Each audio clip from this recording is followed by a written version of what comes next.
Another really special moment too is when Yeah. Gunnar Hansen, who played Leatherface in the Texas Chainsaw Massacre, saw August Yep. Underground for the first time and told me that this was my Texas Chainsaw Massacre, and that meant the world to me because Texas Chainsaw Massacre is like my, besides Frankenstein, it's like my second favorite horror movie of all time, and to have him sit through the whole movie and watch the whole movie and then come out on the other side and be like, wow, like this gave me the same feeling when I first saw Chainsaw for the first time of how raw and gritty it was. As season one of the That Screening podcast comes to a close, we ponder what makes a film impactful and lasting within the ocean of horror.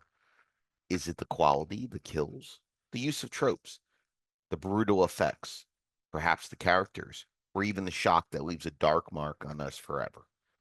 Well, this episode of That Screening, we discuss a film that hits 25 years of challenging audiences. In the tale of personal cinema, we have not one, not two, but three lasting film screenings covered by our guest for episode 25, the man known as Mr. Toetag, Fred Vogel. One of my favorite guests in the 14 plus years of horror journalism, the founder, effects master, and filmmaker of one of the most infamous trilogies in underground horror history, joins us across the Zoom landscape to break down three key screenings of this video nasty, including the legendary screening at the 2002 Cinema Wasteland in Ohio, abroad at the Butt Film Festival in the Netherlands, and in tandem at the Sherman Theater in Pennsylvania with a very special concert. Join us now as Fred discusses details on each of the screenings, the impact of the film over the quarter of a decade, the role of his community and support of this film, his early origins as a filmmaker, and more on this episode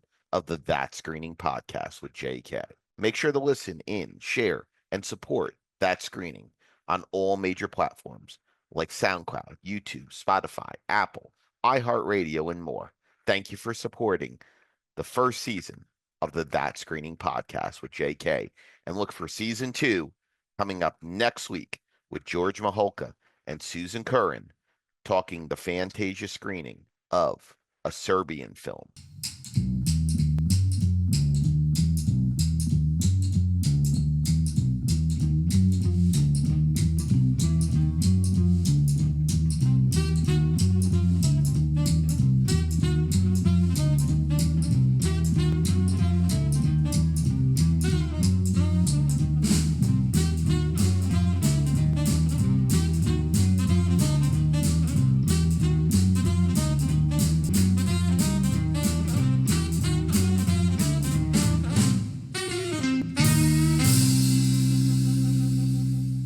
All right.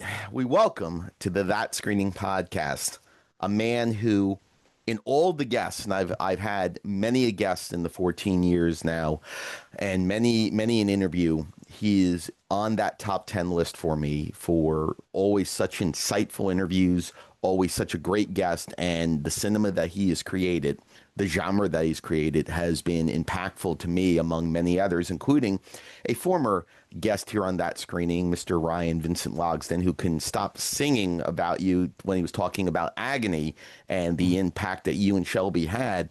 We welcome to the program Mr. Fred Vogel, Mr. Toetag himself. Fred, how you doing? I'm doing great. How you doing? I'm doing well, my friend. I'm doing well. Thank you for taking the time on this being the 25th episode of That Screening, and it kind of fits in perfect for what we're going to be talking about today. So when I posed this to you, Fred, you know, everyone before us, just about, except for maybe one or two, have done film screenings, one Mhm. screening. When we talked about the fact of talking on the anniversary of August Underground, the first chapter of August Underground, which hits 25, you would come up with three different screenings, which I thought was a very interesting dynamic in the 2 decades and a half that this film has been in existence and been a part of people's lives in a variety of different ways. So talk to me about the three screenings, or name the three screenings, I should say, that you want to talk about for August Underground. The first screening I'd like to talk about is probably one of the first public screenings that I've ever done for August Underground, which was at a 2002 Cinema Wasteland convention. And which was unique about this screening was is that it wasn't like a true you're in a theater type of screening. It was kind of like the perfect way to view August Underground, which was in a hotel room late at night while you're all impaired from a night of convention drinking Right. and watching a movie from a guy you have never heard from before and giving people an experience like no other. So that's the first one I'd like to talk about. Okay. The second one I'd like to talk about the screening we did for the 10-year anniversary at the Butt Film Festival in Breda, Netherlands. Right. And a really great screening because one, screening it in front of the Europeans, which is unique in itself, and just the love and support from the film festival, the Butt Film Festival, who showed me nothing but kindness and really appreciated what Toetag and I created with these movies. And then the third would be another 10-year anniversary of August Underground, where we screened it at the Sherman Theater in Strasburg, Pennsylvania, Right. with Necrophagia doing a set before the movies. And that was a really great experience as well with Killjoy, my brother from another mother performing, and it was just a wild experience. It wasn't. We'll get into it when we talk about it, but it Sure. was definitely unique. So let's start off with this after we announced the three screenings. How does it feel with the film turning 25? I mean, what's the thoughts about it? Just briefly, what's the thoughts about it? Man, it's really wonderful. When I made August Underground 25 years ago, Yeah. people had a different view of the movie, and people felt a certain way about the movie. 25 years later, the movie has marinated through history Right. and has gained a whole new audience, a whole new fan base, a whole new respect. At the time August Underground was created, there wasn't anything really like it. August Underground is kind of the benchmark of the underground movement. And if you're making an underground movie, August Underground is one of those movies that is like, a film you study, if it was a film course or something like that. It's Right. like one of those movies where it was made for not a lot of money, but kind of had, captured lightning in a bottle to where it is still discussed and still holds up to this day, which is really amazing.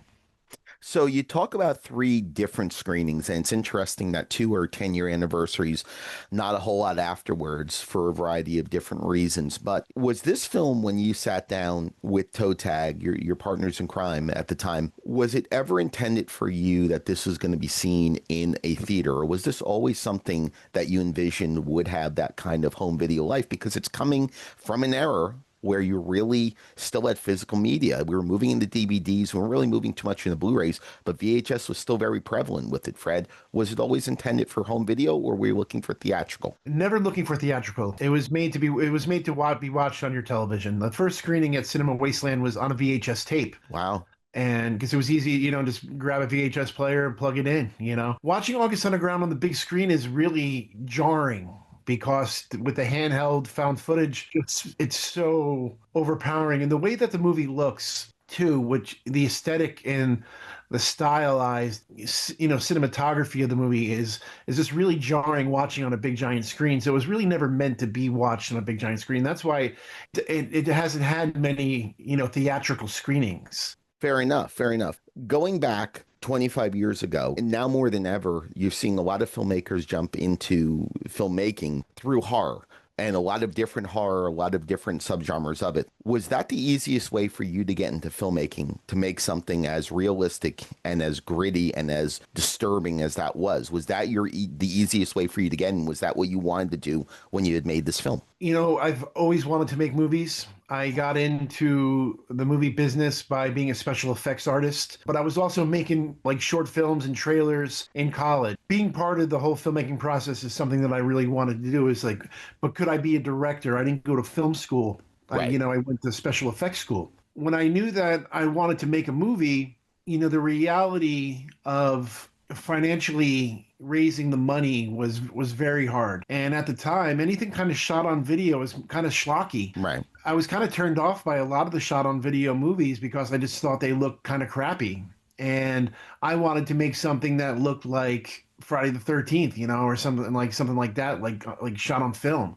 It's just that I didn't have the resources. So I knew that I had the special effects skill, and once coming up with the idea of making this video, this film about the personal home video of this serial killer or sociopaths, Right. it was all about trying a whole new style and technique that really hadn't been done before. It's like, all right, well, is this going to even work? And utilizing the video format to give the movie a look that really felt like you're watching a home video. So even downgrading it more than what the really nice Canon camera that we were shooting on, to give the movie a feel of like you're watching this straight from an old VHS tape in your VHS player. So for this coming 2002, the Cinema Wasteland, really, as you had said, throwing in a VCR on the TV, showing to a place where it's Cinema Wasteland, this is home to that style of film. And actually, it's funny you bring up Severed, or you bring up the Sherman Theater, because Severed was there for so many years.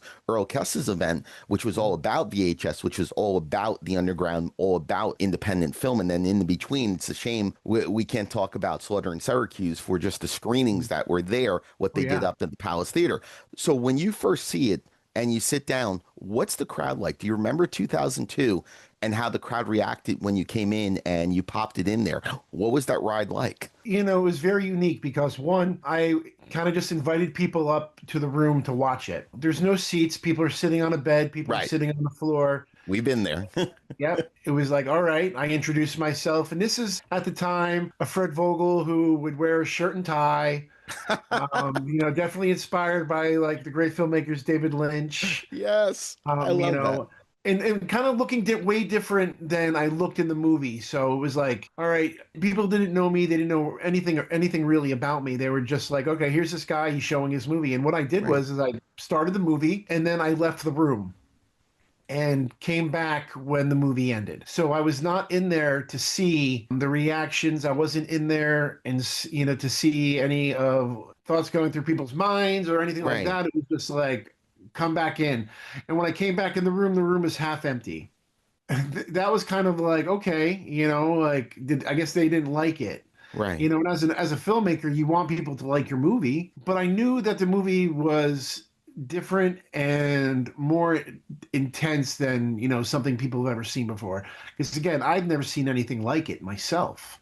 It was just trial and error. Really, it was just like, well, is this even going to work? So when I came back into the room and I kind of did a Q&A, the response from people was very different. Some people were like, holy shit, what the fuck was that? And then some was just like, this is the stupidest thing I've ever seen. Like, you need to go find a day job because making movies isn't one of them. I remember a girl at the screening sitting when I came back upstairs to the room. She was kind of sitting outside and she was kind of in shock. She was just like, and she was out there with a friend, and it really traumatized her because what she thought she was watching was something real. And the guy that, Wow. who put it on for her was actually in that hotel. He's showing this movie. It gave an experience like no other, and I think that's what's really special about when people saw August Underground for the first time. They didn't know what to think, and Right. it's really scared them. And like that's why I believe the movie still holds up to this day. Because if you've never seen it, you just heard about the name. You're either going to have that experience of like, what the fuck did I just see? Is this real? Or people right? Is this guy crazy? Or wow, I've never seen a found footage movie look so real. So when I met you years back, I had felt that way too when I had purchased the DVDs from you. And I had met you at the event knowing that you were there selling at the Toetag table. I knew that you were a part of it at the time when I joined the horror scene and I was starting to get my foot in the door. What made Cinema Wasteland the right place for you, or the right place for the guy in the room to show your film really kind of for the first time? Because Cinema Wasteland was like no other convention, Right, really. And especially that convention at that time. You had guests like Roger Watkins, the director of Last House on Dead End Street. right. David Hess from Last House on the Left. It was horror, it was exploitation, and that's really what August Underground is. It's a horror exploitation film. Cinema Wasteland catered to that. And I was at Cinema Wasteland previously to kind of like experience the show, but then when I started walking around with a backpack selling August Underground out of it and having these screenings, I felt like I was at a convention with all people like me, like-minded, who are willing to watch something. You're having a conversation about I Spit on Your Grave Right. or the Emanuela movies, and it's not talking about just your typical run-of-the-mill horror like Halloween or Friday the 13th. I mean, these were people that dove a little darker into the genre, and it was perfect for me. And Cinema Wasteland was always that convention that nurtured me and nurtured Toetag, and that's why we've been doing the convention for 24 years. Wow. It's because it just felt like home, and we were accepted there. And like, if you want to see Toe Tag or meet me, you know that you go to Cinema Wasteland because I will be there. Moving forward 10 years and the Butt Film Festival, the Netherlands, this is really different because throughout art, not just film, but music and more, European crowds tend to have a different perspective on how they see art. And you go through history with really any platform, any foundation, and you see it. So what did it feel like when you got that call from the Butt Film Festival to come out there? And what was the screening? Was there a reason why the screening besides 10 years was being shown? How was that process for you? It's been a long time because now it's been 20 years, That's whatever. okay, Fred. I Um, appreciate you so jogging it the back. Butt Film Festival reached out. I believe the 10-year screening was the second time we went out there. Okay. The first time we went out there it was Shelby and I, and it was amazing. These people really were just so excited just to have me there and screen the movies. And by the time I came back for the 10-year, I believe I was getting a lifetime achievement award. Wow. And I mean, I'm with John Waters and Nick Zed are at this film festival, and it's blowing my mind that I'm a guest with these guys who I respect and admired. But the people who ran the Butt Film Festival were just they were all about the August Underground films, and they really thought that they were transgressive enough, artful enough, scary enough. It was a little bit of everything. And just I think once they met me and Shelby and eventually Jeremy Toetag, they were like, we need to have these people back here more often because one, they're fun as hell.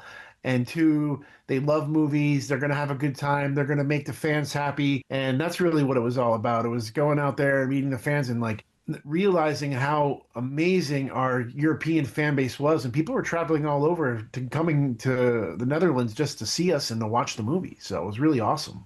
Was there a lot of crowd interaction? Do you remember? How was the audience at that screening? Oh, it was really great because I think when I did the 10-year screening, I did a commentary. I did like a live commentary watching it. So it was like Wow. movies on and I was doing a commentary and that was really cool. I felt like by that time everybody's seen August Underground. It was like the second time there. Right. I wanted to do something different. And we also did where we kind of showed how we do a scene in August Underground. Like we did like this is how the camera works, how we hide the Right. effect inside the scene. And that was a really cool experience, kind of doing like an art piece as well, and like a class. It was like a master class, which I believe you can watch on the Unearthed version of August Underground. I believe it's on there.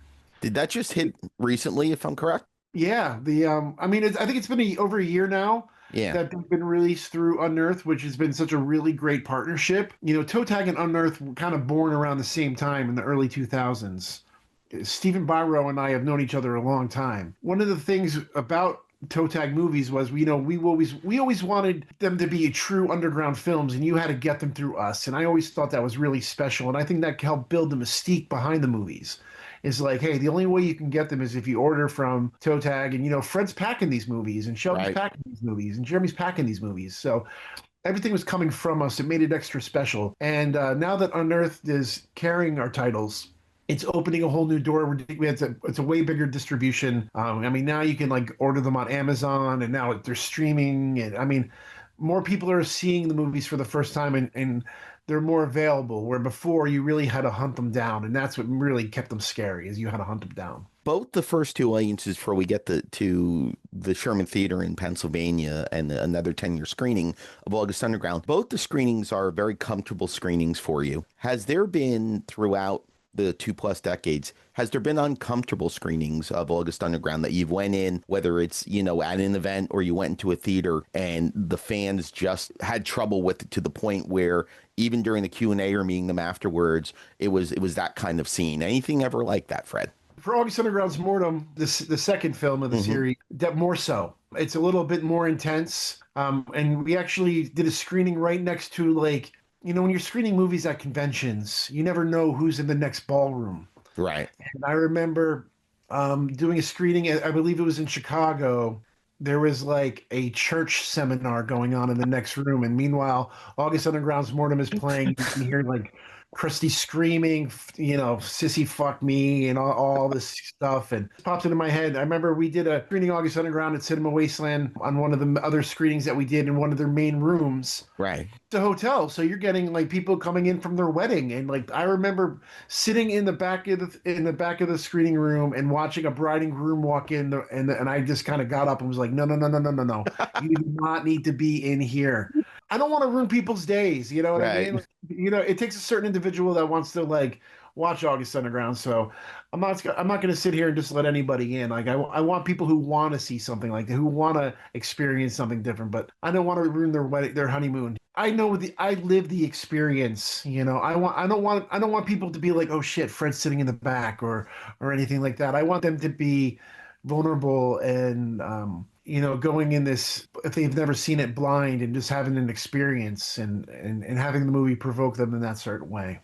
So I recently did an episode of this program where I had a guest host, and I talked about a documentary I did for Swing 46, The Last Swing and Supper Club. And the screening I did, Fred, was at the actual club before it closed down, which I thought was one of the coolest things because I had been a fan for so many years of that place, and to do the documentary to honor it was awesome. And it was arguably the best screening projection wise and sound that I had in all the screenings. For you, where's that been? Where's that screening been that it's looked and sounded the best, that you felt the most comfortable with your film being up on that screen? If you know the movie, you know it doesn't look that good. Well, it's funny you say that because I was just talking. We did an episode on Texas Chainsaw Massacre, and we were talking about how Dark Sky has it now, and they're Yeah. tweaking and stuff like that. So I didn't know if there was, with the technology today, if it added something to it in just the projection, just having it up on the big screen, the resolution, whatever it is, if there was anything like that. When it's on a big screen, you really see, how video it looks. Right. To create that look, we would export the movie onto old VHS tapes, like old wrestling tapes or whatever I had from like when I was a kid, that had like 6 movies on there that I Right. recorded on HBO. I mean, the tape alone, really gave it that blurry, bleached out look that so many found footage movies try to replicate, with all these, nowadays with all these filters, you can do a lot of stuff, but still nothing looks like August Underground. Like, and Yeah. that's because it was like handmade, it really was. It was taken from an export and then over and over and over until it became that look that it is. And again, I think, that's the art behind it. August Underground is an art film. Yeah. They're art movies. So it's the medium that I use to paint the picture. This did the video, and it can't be replicated because maybe if we exported it one more time, the movie would look different. Or if I didn't export it, it might look a little better and not look as real. Okay. So it was exported enough to give it the look that I'm happy with, and made it feel and look as authentic and real as possible. So the final screening is at the Sherman Theater in Pennsylvania, and having a band play before, and that's one of the things I love about screenings that aren't necessarily film festival. And I was kind of expecting you to say doing a musical accompaniment with August Underground, which would have been it's a new dynamic entirely to the film, but. Talk a little bit about that coming into the Sherman Theater, because again, I don't know how the theater was for the Butt Film Festival, but the Sherman Theater is primarily a music venue that has a screen in it. So it was a different dynamic for it. How did that all come together, and what was that like being a part of that? Definitely, Earl was, a big part of that. My relationship with Killjoy and Necrophagia went back to 2003.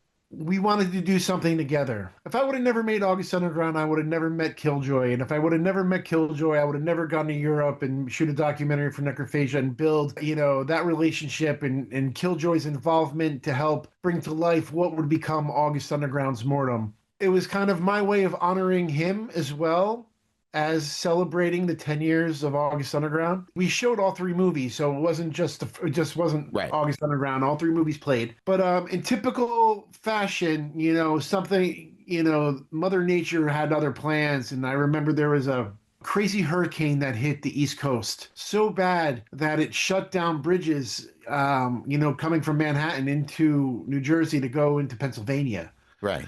So we did all this promotion and we put a lot into this, and unfortunately, this big giant theater looked a little empty because not a lot of people were able to get there because of Mother Nature. Instead of getting upset about it, I think we were more excited about it because it just made it even more intimate to where, 30 people or whatever it was that was there for the screening had a chance to see a rock concert and to see all these three movies with the people, and then being able to socially hang out with everybody after it was all said and done. It wasn't like, oh, you saw the band, you saw the movies, get out of here. It was all like, let's hang out, let's have a really great time. And I remember, again, like financially it hurt a little bit because we were looking to Yeah.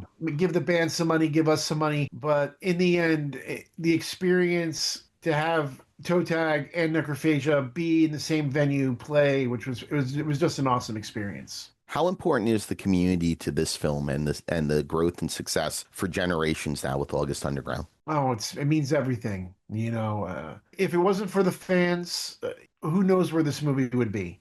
And what's so great about August Underground and Tota and the movies is that they're the water that grew the seed that turned it into what it was. When I made August Underground, the first people I showed it to were, friends, high school colleagues, work colleagues and things like that, who knew me and were like, "Ew, Fred, this is gross." It wasn't until the movie started to work its way out there, and if it wasn't for Rue Morgue magazine to, put August Underground on the cover, it wouldn't have blown it up even more. And Mike Watt's amazing article talking about August Underground. I'm so thankful for all of that. We did our best to hit the road and to meet the fans. Kissing babies and shaking hands is what we did, and we did it for years. We wore white lab coats. We would go to every convention. We would show movies in hotel rooms. We were there. We pounded the pavement, and that's what you have to do. Like that. At least that's what we thought we had to do. It was total punk rock, do it yourself. I believe because of the art and the artistry behind it and us being artists, that's why the movie has resonated with so many people. And I'm so thankful for all the people who enjoy the art. That's when everybody writes me, I'm always saying, like, thank you for enjoying the art, because that's really what it is. It's my painting, it's my sculpture, it's my movie. Why no screenings after the 10 years? Was there anything that stuck out? I'm sure there was some anyway, but why none that really resonated with you? Well, I made more movies. Okay. I love you the know, Redson like Tower still is my favorite. The Redson Tower is my favorite to this day. Thank you, thank you. You're welcome. Yeah, and that's the thing. August Underground holds a big shadow, and a lot of people don't realize that I continue to make movies. Yeah. Final Interview being my last movie, and which I believe is like one of my best. As an artist, I don't want to live in the past. I want to just keep making movies. It's hard to make movies, but I'm always pushing forward to try to make things happen. Again, I let my monster, rage against the countryside and do its thing. And I'm not one that just kind of sits and keeps promoting the same thing over and over and over and over again. Even though right now I'm kind of doing that for the 25th anniversary, putting it in people's ears. Fair enough. But yeah, that's it. I'm always working on something else. And if somebody wants to do an August Underground screening, like, hit me up. We'll try to figure something out to where you can screen it. And I'm hoping to do some screenings this year for being the anniversary. That's the goal, is to try to get as much in as possible. It's just so hard with my work. My day job is just, it's tough. So we'll finish up with this. Fred Vogel, thank you so much for taking the time. I appreciate it. We appreciate you so much, especially over the years. For you, out of the 3 screenings, what's the top one for you? What's that top screening for you? It's got to be the first one. Again, the nerves of standing up in front of 30 people in a hotel room at midnight and pushing play, give my little talk. Hey, this is, I don't want, I'll talk about it after it's done, but like, enjoy the movie, walking out and then having 70 or so minutes of nerves. And, at the time I was smoking cigarettes or whatever, just to kind of like get through that 70 minutes and go up and to see what was going to happen. I didn't know what I was going to expect when I opened up that door, who was going to be in the room, things like that. That was really special.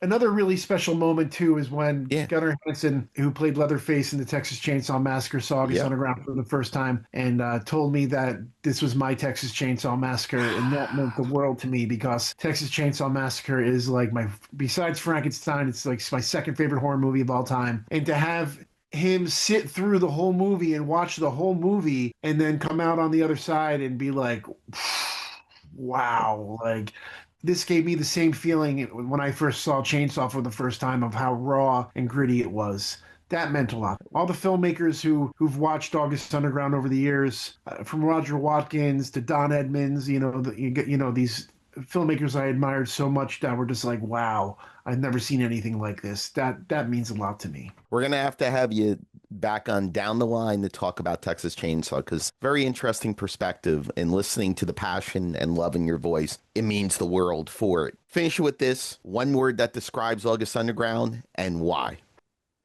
Groundbreaking, because at the time nothing went that hard, that real at that moment in time. It was just nihilistic and brutal and unforgiving.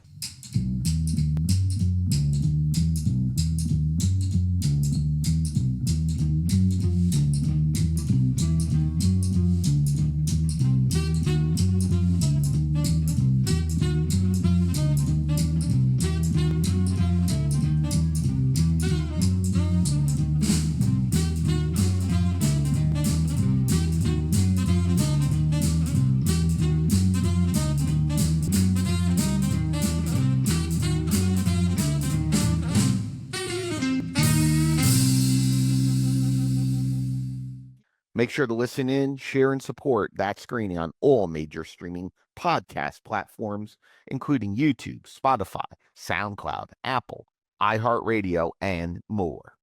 Plus, follow us on Instagram at A Strange Man in the Film Land. Thank you for listening and supporting the That Screening Podcast with JK.